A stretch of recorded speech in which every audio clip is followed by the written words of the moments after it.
Hello and welcome to another Car Dealer Live. My name is James Batchelor and today we are chatting about electric vehicle charging and the implications the switch to electric vehicles is going to make to the motor trade and in particular to car dealers. Now, joining me is Ian Stilley, the CEO of energy tech company ZPN Energy. Hello, Ian. Hi. Hi, James. Thanks very much for coming on. Now, this is a hot topic at the moment, and obviously so, and one which is only going to get hotter as we race towards 2030. Can I just start with the topic of electric cars and the grid, the national grid?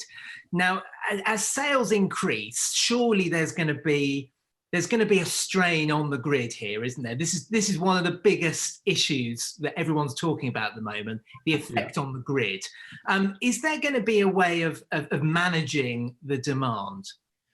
Well, you have to look at it. The grid is a living organism that has evolved over the last 100 years. It's about to go through the whole electrification process that we're all going to go through as a society is taking place. The biggest switch in that whole electrification process will be the movement from internal combustion engine to EV engines over between now and 2030. Yeah. In essence, the hardest thing for everyone to get their head around is that this is happening now. It's not happening in 2030. If we look at the production lines of the car manufacturers, they will effectively stop making internal combustion engines by 2025. Therefore, if you say, well, it's not going to happen to 2025, it's not, it's happening now. This is either a threat or an opportunity for car dealerships. It's an opportunity for them to evolve away from the possibly traditional models to new and exciting models, whereby it's about experiential sales, it's about selling fuel with cars, it's about really changing the dynamics of the internal combustion supply chain to now, well, how did it change and evolve with this new opportunity? The electrification process is hitting every part of our society. The last time we had this is when information went from analog to digital. 25 years ago, we didn't have mobile phones, we didn't have online shopping, we didn't have the Google giants, etc. We didn't have any of this internet economy. So if you imagine that over the next 10 years, the car industry is going to change completely. Therefore, car dealerships are going to change. And this is a massive opportunity or a massive threat, depending on how you look at it. Yeah. We see that the grid with its constraint is the evolution of our business. And we see that our products create a buffer between the change process and buying time. And it's all down to how you store energy. And you store energy, which is measured in kilowatts and kilowatt hours. It's all about time management. And that's the whole equation. The electrification process is about managing kilowatt hours and supply and demand. Yeah, it's a big opportunity. Yeah, no, absolutely. And, we've got to remember in the motor trade, there will be the franchise car dealers who will be forced to install public charging points because they're manufacturer requirements. But of course, there's going to be a whole load of independent car dealers out there who really need to join the same journey and get ahead of this, really. Now, as we know, the sale of pure petrols and diesels is going to end in 2030. How will you expect the demand for EVs and electric storage to change leading up to then? Well, what we are seeing at the coal face, pardon the pun from previous years, is that it's went from an early adopter market, which relied on home charging. We're now moving into the mainstream market, where essentially the fiscal policies of car taxation, company car taxation are influencing that. What we're also seeing is climatic control information, such as congestion charges, such as pollution charges, are all becoming fiscal drivers. And now it's now mainstream. What's happening is the biggest encumbrance to that change is not a fiscal, it's actually infrastructure and charging infrastructure. And what we are actually seeing is that the home charging environment is evolving but that's now been hindered by the fact is that people are realizing the grid's constrained. And what we're seeing is that to keep it simple, we're having to create a buffer which manages time now. And for the car dealers who have got in their premises, they've got all the same constraints as everybody else does in business. They have to manage that process, and so they have to answer the electrification, but why they're doing it. Well, they're doing it because then the business environment's changing. They're having to involve in it. I've got friends who are involved in the car dealership business who are saying, but we don't have any supply to our premises other than the basic supply. So what we've developed is a modular approach to say, how do we keep it simple, and how do we how do we change with it? And it's about creating a buffer to buy time for the grid to catch up and actually the market to adapt. Yeah. So that's what we do. It's all in kilowatt hours. No, you get energy in terms of kilowatts, and it's about managing the hours. Yeah. And that's how you spend energy. That's what it's all about. Well, let's stick with that theme and about infrastructure, really. Now the installation of high energy storage and recharge stations, charging points, etc. I mean, it is a monumental task, all of this. Yeah. Now, can you explain the logistics behind your contribution to this? Well, I always try and put myself out. The only reason we buy products ultimately is to make money or save money.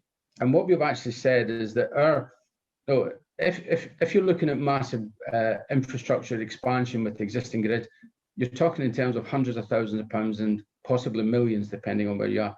So what we have actually seen is that by getting simple products that are modular and can be built with the minimum amount of invasive works, essentially gives the energy capacity to scale up your business, but at the same time, it buys you time to say, where is this going to? We are seeing it in terms of battery storage products that if you make them modular, and they're built like Lego bricks. So if you have a demand for a 50 kilowatt charger in your business, and then suddenly in 6 months' time, you'll demand for 100 kilowatt charging capability, you can have 2 of these units.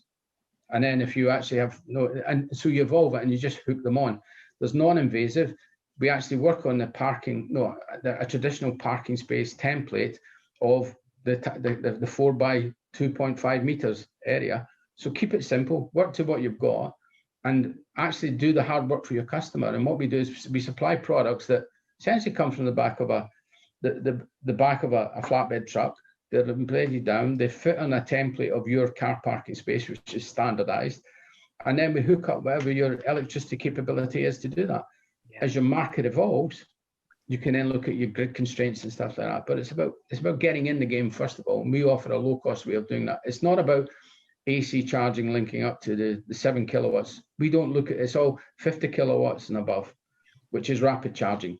Yeah. And now we're actually saying that by next year, our minimum standard in products will be 100 kilowatts. Yeah. Yeah. Rapid charging, doing a car as quickly as possible, use of experience, but keep it simple. Keep it simple. That's what we're trying to do. Keep it simple. Yeah, yeah. And as more electric cars are sold, people want quicker charging, and they expect it, and they expect car dealers to provide that as well. Now we'll come back to that particular product in a second. Yeah. Now zero carbon is a commitment of ZPN's. Yeah. Now, are there any renewables you are looking specifically at to make this happen? There's 2 ways you look at it. One is localized renewable generation, which is solar or wind, and depending on where you are. Now, for instance, the further south you are in the United Kingdom, the more solar is effective. But funnily enough, the further north you are and the further off, the closer to the coast you are, wind's more effective. Mm-hmm. What we do is we have a simple thing that you can link up using the grid to any renewable supply using, I hate to use technical terms, a sleeve power purchase agreement, which essentially allows you to say you can buy your power from your renewable on a regional basis. But localized, you can know we're looking at solar panels on top of the roof. You're looking at maximizing space in that respect. Managing those baselines. What we're actually seeing is battery storage and solar PV is a route forward to maximize your footprint on the ground. Car dealerships have essentially large footprints and essentially flat roof spaces. Why shouldn't they use it for solar? Mm. Equally, for out of town shopping, you could look at other renewables. But as you grow to scale, you can have sleeve power purchase agreements, which again allows you to harvest energy at off-peak times and store it in battery storage And again, it's down to that managing the kilowatts going in and storing in kilowatt hours, managing time. That's what we do, manage time.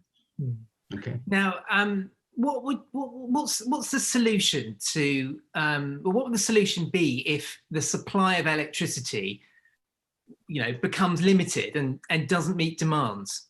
Well, the ability to, if you look at energy is generated over 24 hours. Peak demand is usually 3 hours in the morning, 3 hours at night. Yeah, that's peak demand. So you've roughly got 18 hours in that time where you've actually got excess supply. The secret to it is to actually store that energy at appropriate strategic points, whether it be your business, whether it be localized housing, etc. So battery storage and storage mechanism and energy storage is going to become the fulcrum of activity for this. So that means that, for instance, on a Saturday and a Sunday, you can be generating all your electricity and using it largely off-peak times, or you can be doing it at wind power if it's at nights and harvesting locally during the nights using a battery storage and then managing your time. So I always say this, the software we've developed is all about managing time so that we harvest 24/7 and align ourselves to peak demand. Peak demand is usually above your ability to supply. Now, if you can increase that over peak demand and reduce cost, then you're making your business more efficient. And we are creatures of habit, aren't we? And the implication here is that you're going to buy an electric car and you're going to be charging it up overnight and then take it off the charger in the morning, and there is going to be a cycle for most people. So that will be easy to regulate, really. Now, range anxiety. Now, this is something that we've been talking about for probably a decade now, and it's still a big thing for a lot of people. Now, it's common with new EV owners. What has ZPN done to reduce this fear? Well, we see it. First of all, it's about connected networks in terms of communications, connected networks in terms of power sharing. What we've really done, and for range anxiety, is it's about communicating with your customers. Now, next that we're putting in with our partners down there, 100 rapid charging points, which we've got 100 rapid charging DC points and 100 AC points. They're all connected, they're all networked, but more importantly, they're open. They're using open systems, so they don't have the RFID cards. Anybody can show up on them. They're in a street environment. They're not in a closed environment. So the minute you go open, and remember, society likes to have open communications for usage. The biggest step we made forward was you don't need RFID cards, which is, I think, the biggest hindrance to infrastructure rollout. If we actually put it and we keep it simple for the customer, all they have to do is pay for it when they need it, but they also need to know where it is and having a connected network. So pre-booking, it's all about digitization of the economy. Our key asset in our products is battery storage linked to software, which looks to mirror, and that connection, that connectivity is the fulcrum of all activity. Going forward, every business wants it, and the whole digitization economy is linked to the electrification economy. And for car dealers, they have to think about that. They have to think about, for instance, if I would want to pre-booking, how do I forward sell my battery storage? It has to be experiential. And for car dealers, we're going to have new business models coming, whereby the charge point is the ability to sell an experience, to sell a service, to sell a hire function. So more and more, and as we move over to shared ownership in urban areas, then the car dealership could become shared ownership, not just a sale, but actually an experiential organization as well. So as I say, it's about time management and digitization. That's where I love the software in our product, because that's really linking it, because that's what's going to change the world. Keep it as open for the customer. Open systems means less range anxiety. Shared power means more charging capability for the emergency need. That's what we have to do. Yeah, that ease of use is just so crucial. I mean, I tried to get a charge recently, and it was navigated towards it, and it ended up it was positioned in the car park in a gym. And of course, the gym was shut because, of course, we're in lockdown. So that kind of, making things free and easy and communicating between things is absolutely crucial. I agree with you on that. Now, Ian, is it possible to change and improve the infrastructure required to support an electric economy for our future? I mean, for instance, what happens if there just isn't enough space? Well, space is a good example where if you look at how the traditional model for the internal combustion engine is, you go to a fuel station, and they're equidistant from the demand profiles. But suddenly what happens is, we're looking at rapid chargers going into street environments. So effectively any place where you can park a car, technically, if you've got an open mind, could become a charge point, whether that be. So what you're looking at is, for instance, street chargers. But again, it's all down to the grid management, but there is more capability for creating charge points than there is for fuel stations. You won't have to go to a fuel station, an energy station, principally to recharge. It'll be done in the home, it'll be done in the workplace, it'll be done anywhere where you can park a car is technically a recipient of energy using the right infrastructure. So technically every car parking space is a place. So what you actually see is workplace environments where we're seeing is harvesting the energy 24/7, localizing it into a working day.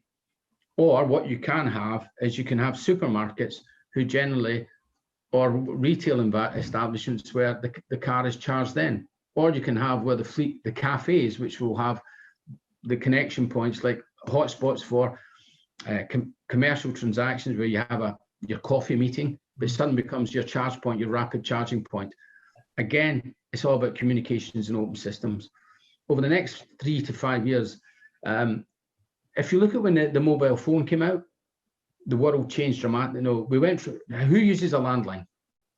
I know. Yeah. Well, do you know what? Who'll go to a fuel station is the next by 2030. I don't think people will go to fuel stations by 2030. Yeah. I think it might be sooner, but I'm putting that down because we will have stopped making internal combustion engines. We'll have them for historical purposes. But what you'll actually find is chargings in the workplace, chargings in the residential place, chargings in the retail environment, charging in the commit. No, you mentioned a gym. That's a good example. It could be, and then it'll be linked to secondary and ancillary revenues. Our charge points have the ability to link with near field communications, but also they've got large touchscreen media for streaming media. The streaming media, they're there to say, this is an experience. It's not just a case of plug and play and off you go. Link it to, there's a coffee shop next to you. Link it to your usage patterns, and using artificial intelligence and machine learning, which we're very strong on, we can actually start to learn about the customer's behavior and make it and take away range anxiety, but also make it, well, there's other revenue streams. For car dealers, what you're actually saying is when the car's in for charging, well, what else can you sell? Well, what you can actually sell is manage, and all of this is evolving into managing time. Electrification and digitization about managing time. It's about managing time and energy, and that. So why shouldn't the experience be about managing time? Offer the best of time. Yeah, no, that's a really interesting point. Now, how does ZPN envisage the integration between renewables and car dealerships? Well, I think this is the embracing. First of all, the car dealerships. Basically, we can do all the software linking, getting you the energy. We can get the product through modular simple. But what you actually have to do is keep it really simple in life, right? If I was car dealers are really busy people. They've got every force. They've got every business force acting on them just now. They've just got an additional one, is electrification. What we have to do is make it as simple as we can for car dealers and say, well, there's a product. That's how it works. That's how it works. No invasive engineering works. Now, I know, talking to the DNOs, God bless them, who are there to protect the grid, they don't take risks. When you've got a grid that's constrained, which has probably got 2% peak capacity at that time, and everybody's saying we want to install all these charge points, they will take a very much a conservative viewpoint and say, we're doing it in our time to protect our asset. That's not good for car dealerships. So what we will actually do is say, why are you doing? Ask you, they're on a journey, their electrification process of their business. Our job is to actually listen to them and say, why are you doing it? What's your circumstances? This is how you do it. And this is how we we can actually help you make money out of it. And the making of money is getting away from capital purchases. Is to make it actually say, what is the primary, secondary, and ancillary reasons for you doing this? And if it makes sense, then you'll do it. If it doesn't make sense, they won't do it, because they're very skilled business people. They know exactly what, and it's how does electrification and digitization either make me money or save me money.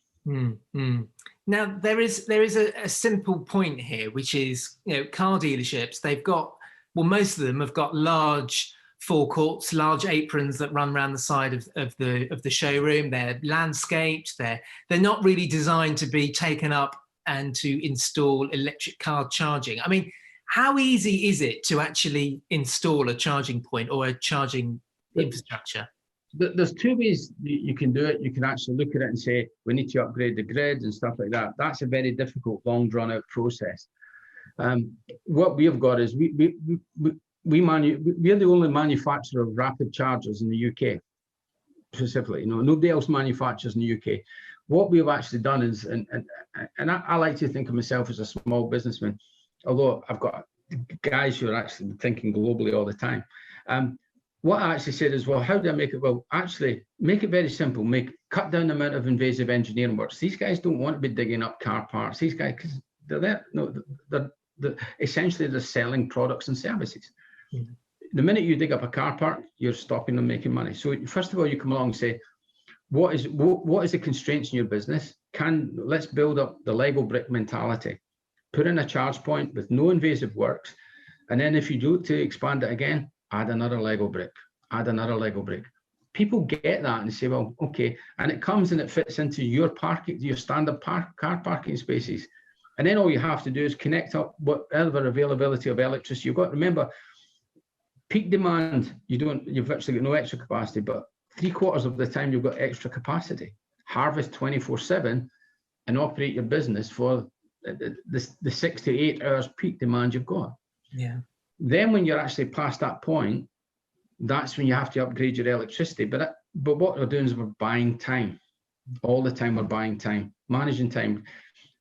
If you any car dealer will know, when they go to the DNO to upgrade the facility, the minimum is 90 days before they reply.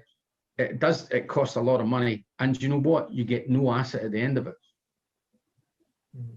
What you've got is a capability of generating then that. Yeah. What we're actually saying is move away from that thinking, bring mobility, bring and do you know what? If the Lego bricks aren't working at that point with that car dealership, you might want to put it to another car dealership. So you lift the equipment up and move it. Yeah.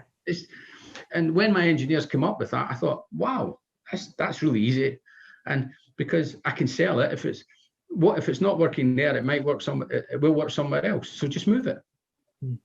Keep the invasive works to a minimum, and that's it, and make sure that and these products work because of the battery storage capability we're built in behind it. Yeah. And then offer a financial model which makes it OPEX as opposed to CAPEX. Okay, so there's that, and let's talk about the actual physical process of charging now. Yeah. So now, is there a benefit to EV charging beyond, the kind of functional charging day-to-day operations? Well, yes, there is, because we always look. If you look at EV charging, if you use your EV charging just for the day-to-day activities of going back and forth to work, etc., what that capacity does is it allows you flexibility. Once you get flexibility, then you can start to do other things. Now, from that, for instance, we've looked at EV charging, and then say, well, what does energy storage do for my business? Well, it allows me to harvest energy at nights at low cost and run it during the day at peak costs. So therefore, well, if I've got battery storage here and it's not just for EV charging, can I use it for something else? And that's where we're seeing buildings energy management and home, and even in the home environment, but we're seeing batteries. So what you'll actually see is, as our electrification process, demand for electricity goes more and more, in the home, the building, the business, everything will have to actually adopt the mindset of thinking. It's a bit like when information went from analog to digital, and I was at the forefront of that. If you look at it, for instance, this would have been a large camera fixed to that, plugged in. Now you've got roughly a handheld camera working with it. It's evolved over time. Everything will get smaller, it'll be faster, and Moore's law will adapt in your business, which means that it gets twice the capacity at the same price every 2 years. Yeah. And that's what's going to happen with electrification. Yeah. Going forward. The timelines might be different from Moore's law, but the principle will be the same. And it'll evolve into every area of your business.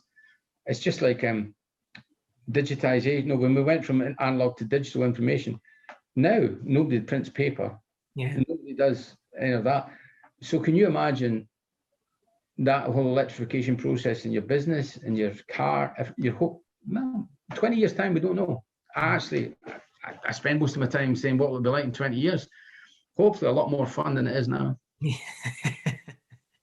Are you wishing your life away, Ian? That's not a good thing to do. I'm going to party all the way till I get there. Right, let's just talk about the unsightly side to EVs, which at the moment, when they break down, well, if they break down and you've run out of charge, they tend to lock. They need to be sort of moved off the road with a low loader quite often and taken to a charging point. I know that because that's happened to me, unfortunately. Now, is there a workaround all of this? Yeah. And have you thought of a solution? Actually, we've got a product. We're working in relation with a company called, and we've actually taken our standard parking environment, which is a 50 kilowatt hour battery, which allows rapid charging. And you've broken down, so you know exactly what I mean. What you need when you're broken down is somebody to bring large enough, probably 5 kilowatt hours, which will give you 15 miles, and get it into you as quickly as possible, because you can just imagine, rather than lifting it onto a flatbed and driving off to that. So we've developed that, and we've got we've already developed that, and we've had it tested at Myra, that ability to move power around with GBT and stuff, with GBT, CHAdeMO, and CCS and Type 2 AC, ability to connect up to battery storage. We've now put that down into a van, but we're looking at bringing it down even smaller because of weights for a large breakdown service, where we're looking to get it down into the weight zone of about 100 kilo product, which can give you that battery storage, which gives you that charging. And essentially what we're looking at is, how do you get 5 kilowatt hours to a breakdown to give you the 15 miles you need to get to your rescue, from a non-rescue situation to a relaxation, and say, I can go, your range of anxiety is over. Yeah, it's something that not a lot of people are thinking about at the moment. I was talking about this to Edmund King at the AA, and there's this problem if you're on a smart motorway at the moment and you run out of, you've got some kind of problem with your electric car, you can't sort of glide to the side of the road. It's a bit more, there's some serious problems involved. So it's a big topic and really interesting topic. Now, lastly, Ian, now this, it's safe to say this entire process is monumental in scale. Yeah. So, and it's not going to be an easy task. So, how will you manage the cost and supplies required to make it happen? Well, a couple of years ago, when we were looking at our products and services as a capex model, that you would buy capital from us. What we're actually seeing now is that the whole investment world has changed on its head. There's more money getting pumped into this than any other sector I've seen ever, and that's one of the plus points that came out of the COVID pandemic. Things had to change. What we're actually seeing now is that it has to be an OPEX model. You have to offer a hire service. You have to offer a lease service, because people don't want to spend capex on this. What they actually want is to say, how can I balance demand and supply at the same equation? So we actually see the point as our products will be hired out and sold or leased, and it's largely been on an OPEX model going forward for the customer. So that's the way forward, and that transition's actually happened over the last 18 months, and it's down, I think, to the whole financial community and the banks, etc., the venture capitalists of this world, recognizing this is an opportunity. So shall we say that the fuse has been lit, and now it's ready to explode. Where we will hire out chargers, we will lease charger capability and infrastructure, so that the business case for the car dealer, the business case for anybody it's an OPEX rather than a CAPEX. So I think this monumental infrastructure thing will change, because now because the big money's moved into it. And no, they've recognised, for instance, that the OEMs, they're going to have to go from internal combustion engine to EV.